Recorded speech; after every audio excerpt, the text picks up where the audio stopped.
ప్రభుత్వం కొలువు తీరనుంది. సీఎంగా రేవంత్ రెడ్డి ప్రమాణ స్వీకారం చేయనున్నారు. ఆయనతో పాటు 12 మంది మంత్రులు కూడా అదే వేదికపై ప్రమాణం చేయనున్నారు. మధ్యాహ్నం 1:04 ఎల్బీ స్టేడియంలో ఈ వేడుక జరగనుంది. ఇప్పటికే కాంగ్రెస్ అగ్రనేతలు సోనియా, రాహుల్, ప్రియాంక గాంధీలు హైదరాబాద్ చేరుకున్నారు.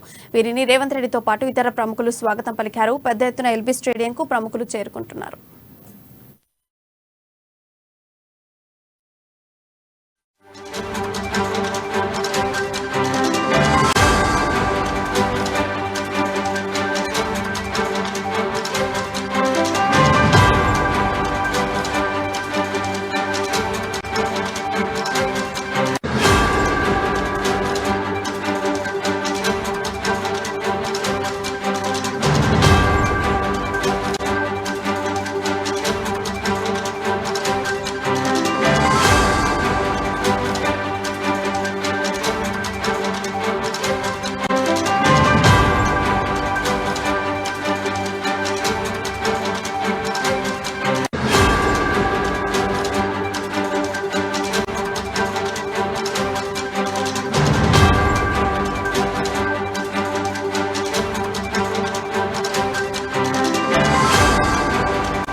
తెలంగాణలో కాంగ్రెస్ ప్రభుత్వం కొలువు తీరనుంది. సీఎంగా రేవంత్ రెడ్డి ప్రమాణ స్వీకారం చేయనున్నారు. ఆయనతో పాటు 12 మంది మంత్రులు కూడా అదే వేదికపై ప్రమాణం చేయనున్నారు. మధ్యాహ్నం 1:04 ఎల్బీ స్టేడియంలో ఈ వేడుక జరగనుంది. ఇప్పటికే కాంగ్రెస్ అగ్రనేతలు సోనియా, రాహుల్, ప్రియాంక గాంధీలు హైదరాబాద్ చేరుకున్నారు. వీరిని రేవంత్ రెడ్డితో పాటు ఇతర ప్రముఖులు స్వాగతం పలికారు. పెద్ద ఎత్తున ఎల్బీ స్టేడియంకు ప్రముఖులు చేరుకుంటున్నారు.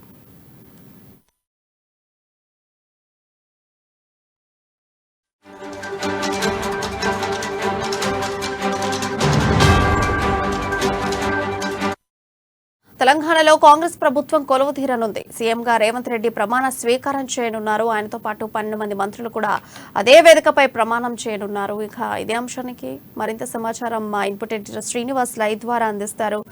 శ్రీనివాస్, చెప్పండి, ఎల్బీ స్టేడియం యొక్క వాతావరణం ఎలా ఉంది ఇప్పుడు ప్రస్తుతానికి? ప్రియా, మరికొద్ది గంటల్లో అంటే మరో 2 గంటల్లోనే ముఖ్యమంత్రిగా, రాష్ట్ర 2వ ముఖ్యమంత్రిగా, తెలంగాణకు సంబంధించి కాంగ్రెస్ మొదటి ముఖ్యమంత్రిగా రేవంత్ రెడ్డి ప్రమాణ స్వీకారం చేయబోతున్నారు. ఏదైతే నిర్ణయించిన ముహూర్తం మేరకు 1:04 ముఖ్యమంత్రిగా ప్రమాణ స్వీకారానికి కార్యక్రమానికి ఏర్పాట్లన్నీ కూడా సిద్ధమయ్యాయి. మనం ఒకసారి చూసుకోవచ్చు స్టేజ్ మీద ఏ విధంగా ఏర్పాట్లు ఉన్నాయో. ఇప్పటికే స్టేజ్ అంతా కూడా పూర్తి స్థాయిలో పూర్తిగా పూలతోని, అలంకరణతోని తీర్చిదిద్దారు. అధికారులంతా కూడా ఇప్పటికీ పైనుండి ఏర్పాట్లను కూడా దగ్గరుండి పర్యవేక్షిస్తున్నారు. ఈ పర్యవేక్షణలో భాగంగా మొత్తం ఏర్పాట్లు 3 స్టేజ్లు ఏర్పాటు చేశారు.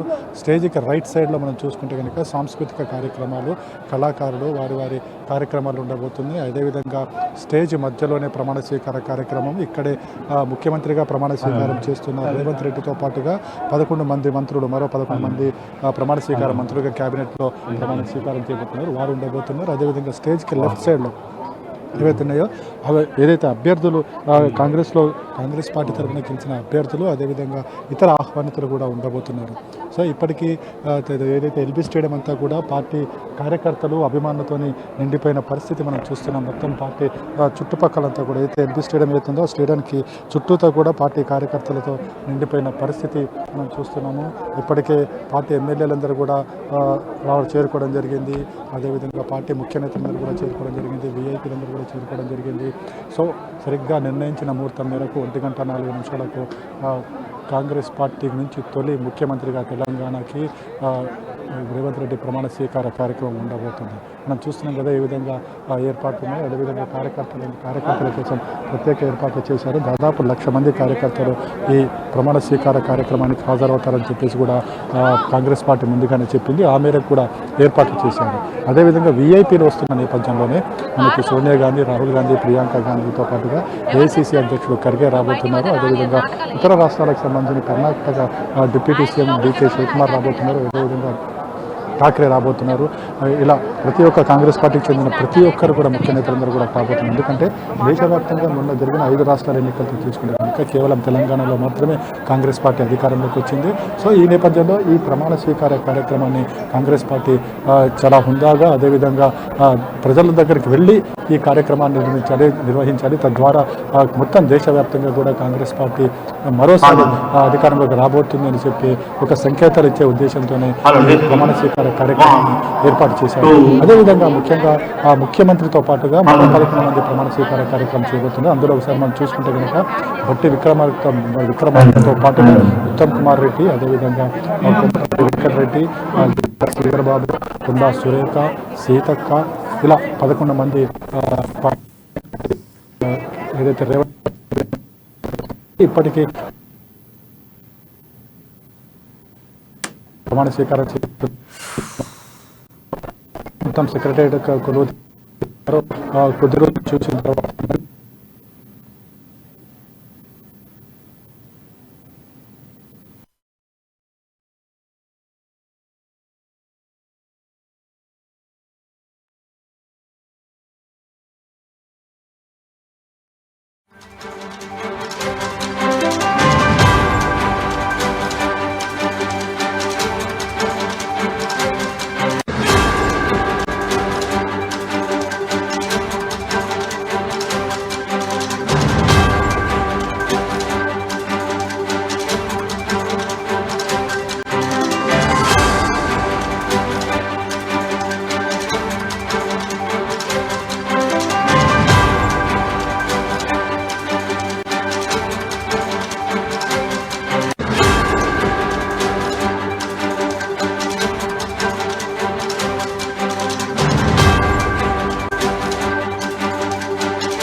తెలంగాణలో కాంగ్రెస్ ప్రభుత్వం కొలువుదీరనుంది. సీఎంగా రేవంత్ రెడ్డి ప్రమాణ స్వీకారం చేయనున్నారు. అలాగే ఆయనతో పాటుగా 12 మంది మంత్రులు కూడా అదే వేదికపై ప్రమాణం చేయబోతున్నారు. ఇంకా ఇదే అంశంపై మరింత సమాచారం మా ఇన్పుట్ ఎడిటర్ శ్రీనివాస్ లైవ్ ద్వారా తెలియజేశారు.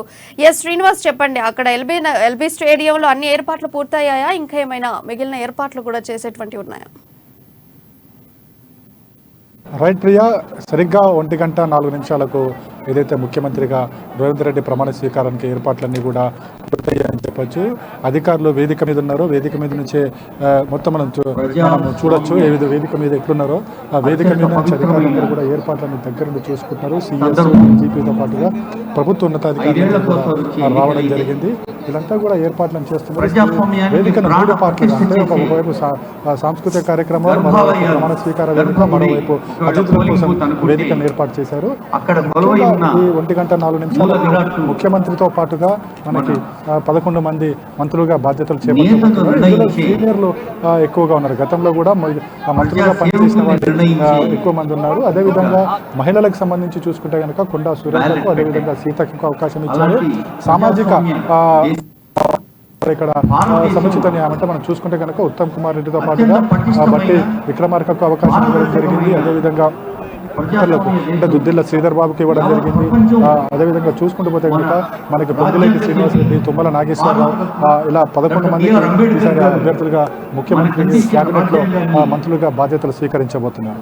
మొత్తానికి చూసుకుంటే కనుక ఎల్బీ స్టేడియం ఇప్పటికే పార్టీ కార్యకర్తలతో నిండిపోయింది. ఇక్కడంతా కూడా వేదికను చూడొచ్చు. ఇట్లా పార్టీ కార్యకర్తలు ఒక్కరుగా చేరుకున్న పరిస్థితి కనిపిస్తుంది. మొత్తానికి ఏదైతే తెలంగాణకు సంబంధించి మొదటి కాంగ్రెస్ ముఖ్యమంత్రిగా బాధ్యతలు స్వీకరిస్తున్న వేళ పార్టీకి సంబంధించిన ముఖ్య నేతలందరూ కూడా హాజరవుతున్నారు. సోనియా గాంధీ, రాహుల్ గాంధీ, ప్రియాంక గాంధీ, ఇలా ప్రతి ఒక్కరు కూడా హాజరవుతున్నారు. అదేవిధంగా మల్లికార్జున ఖర్గే కూడా హాజరవుతున్నారు. డీకే శివకుమార్తో పాటుగా పార్టీకి సంబంధించిన ముఖ్య నేతలు, పిసిసి అధ్యక్షులందరూ కూడా హాజరవుతున్న పరిస్థితి కనిపిస్తుంది. అయితే ఇప్పటికీ ప్రధానంగా మొదటి సంతకం దేని మీద ఉండబోతున్న ఒక ఉత్కంఠ, ఉత్సాహం పార్టీ శ్రేణుల్లో కనిపిస్తుంది. ఏదైతే ముందు నుంచి కాంగ్రెస్ పార్టీ చెప్తున్నట్టు కాంగ్రెస్ పార్టీకి ఒక మార్కు ఉంది, తొలి సంతకం అనే మార్కు. దీని మీదనే కాంగ్రెస్ పార్టీ ఒక ప్రజల్లోకి వెళ్ళగలిగింది. గతంలో కూడా రాజశేఖర రెడ్డి హయాంలో కూడా ప్రజల్లోకి వెళ్ళిన దాఖలాలు మనం చూసాము. సో ఇలా చూసుకుంటే కనుక కాంగ్రెస్ పార్టీకి సంబంధించి తొలి సంతకం దేని మీద ఉండబోతుంది. అదేవిధంగా వికలాంగురాలు రజనీకి సంబంధించి ప్రభుత్వ ఉద్యోగము, మొదటి ఉద్యోగం కేటాయిస్తానని చెప్పేసి గతంలో రేవంత్ రెడ్డి పాదయాత్ర సందర్భంగా వికలాంగుల రజనీకి చెప్పడం జరిగింది. దాని మీద కూడా సంతకం చేస్తారని చెప్పేసి కూడా సమాచారం ఉంది. మొత్తానికి చూసుకుంటే కనుక ఏదైతే ప్రమాణ స్వీకారానికి సంబంధించి ప్రజల మధ్యనే ప్రమాణ స్వీకారం చేయాలి అనే ఒక కాంగ్రెస్ పార్టీ ఒక ఆకాంక్ష, ఆకాంక్షకు అనుగుణంగా మీరగానే ఎల్బీ స్టేడియంలో పార్టీ కార్యకర్తలు, అభిమానుల మధ్యనే ఈ ప్రమాణ స్వీకార కార్యక్రమం ఉండబోతుంది. ఇప్పటికే అభిమానులు ఒక్కొక్కరుగా చేరుకుంటున్నారు. ఇప్పటికే మనకి స్టేడియం అంతా కూడా అభిమానులతో కిక్కిరిసిపోయిన పరిస్థితి కనిపిస్తుంది. సరిగ్గా 1:04 ఏదైతే ముహూర్తం నిర్ణయించారో ఆ ముహూర్తం మేరకు ఈ కార్యక్రమం, ప్రమాణ స్వీకార కార్యక్రమం ఈ ముఖ్యమంత్రి రేవంత్ రెడ్డితో పాటుగా మరో 11 మంది ఈ క్యాబినెట్లో చోటు దక్కించుకున్నారు. తర్వాత వెంటనే కాంగ్రెస్ పార్టీకి చూసుకుంటూ పోతే కనుక మరిన్ని ఎన్నికలు దగ్గర పడుతున్నాయి. మనకి జనవరిలో ఏదైతే సర్పంచ్ ఎన్నికలు ఉండబోతున్నాయి, ఆ తర్వాత స్థానిక సంస్థల ఎన్నికలు ఉండబోతున్నాయి. సో ఇవన్నీ సవాళ్లు కూడా కాంగ్రెస్ పార్టీకి ముందున్న సవాళ్ళు. ఇవన్నింటినీ కూడా రేవంత్ రెడ్డి ఎదుర్కొని కాంగ్రెస్ పార్టీని పార్లమెంట్ ఎన్నికల నాటికి సిద్ధం చేయాల్సిన బాధ్యత అటు ముఖ్యమంత్రిగా, పార్టీ పిసిసిగా రేవంత్ రెడ్డి మీద ఉంది. అదేవిధంగా పార్టీ కార్యవర్గం అంతా కూడా నెక్స్ట్ జరగబోయే ఎన్నికల మీద దృష్టి సారించబోతుంది. అంటే జనవరిలో ఎన్నికలు ఉన్నాయి, అదేవిధంగా స్థానిక సంస్థల ఎన్నికలు ఉన్నాయి, ఆ తర్వాత పార్లమెంట్ ఎన్నికలు ఉన్నాయి. సో వీటన్నిటి మీద కూడా కాంగ్రెస్ పార్టీ ఒక దృఢ సంకల్పంతో, ఒక లక్ష్యంతో ముందుకు పోతుందని చెప్పేసి కూడా కాంగ్రెస్ పార్టీ నేతలు ఇదివరకు మాట్లాడాలని చెప్పడం జరిగింది. మొత్తానికి చూసుకుంటే కనుక ఈ ప్రమాణ స్వీకార కార్యక్రమం తర్వాత కాంగ్రెస్ పార్టీకి అయితే ఇక కార్యాచరణ అంతా కూడా చాలా హడావిడిగా, చాలా ఫాస్ట్గా ప్రజల మధ్య ఉండబోతుంది. ఎందుకంటే 100 రోజుల్లో ఇచ్చిన హామీలు నెరవేర్చాలి. 100 రోజులు ఇచ్చిన హామీలకు సంబంధించి ఆచరణలోకి తీసుకుని రావాలి. మహిళలకు ఉచిత బస్సు సౌకర్యం అయితే కావచ్చు, లేకుంటే నెలవారీకి ఇస్తామన్న వృత్తి కావచ్చు, అదేవిధంగా వ్యవసాయానికి సంబంధించిన రుణాలు కావచ్చు, ఇంటి నిర్మాణాలు కావచ్చు, ఇలా కాంగ్రెస్ పార్టీ ఏవైతే 6 గ్యారెంటీల మీద కూడా కాంగ్రెస్ పార్టీ ఇక 100 రోజుల్లో తన కార్యాచరణ రూపొందించాల్సి ఉంది. దాని మీద కూడా దృష్టి సారించబోతుంది. అదేవిధంగా ఏదైతే సచివాలయంలోకి సంబంధించి ముఖ్యమంత్రి ఛాంబర్ సిద్ధం చేస్తున్నారు. ముఖ్యమంత్రి ఛాంబర్ రెడీ అయిన తర్వాత ముఖ్యమంత్రి కూడా తన ఛాంబర్లోకి పూజలు నిర్వహించిన తర్వాత వెళ్ళబోతున్నారు. అదేవిధంగా మంత్రులు కూడా వెళ్ళబోతున్నారు. సో మొత్తానికి చూసుకుంటే కనుక ఈ రోజు ప్రమాణ స్వీకారం తర్వాత ముఖ్యమంత్రి బాధ్యతలు చేపట్టిన తర్వాత ముఖ్యమంత్రి ఇక ప్రభుత్వ పాలనలో కార్యక్రమంలో బిజీగా ఉండబోతున్నారు ప్రియ. ఇప్పటికీ ఎల్బీ స్టేడియం వరకు ఎవరైనా ప్రముఖులు చేరుకోవడం జరిగిందా? అలాగే కాంగ్రెస్ పార్టీ యొక్క అగ్రనేతలు లైక్ రాహుల్, ప్రియాంక వీళ్ళు ఎవరైనా ఎల్బీ స్టేడియం వరకు వాళ్ళు ఏ టైం వరకు రాగలుగుతున్నారు? ఇప్పటికీ ఏదైతే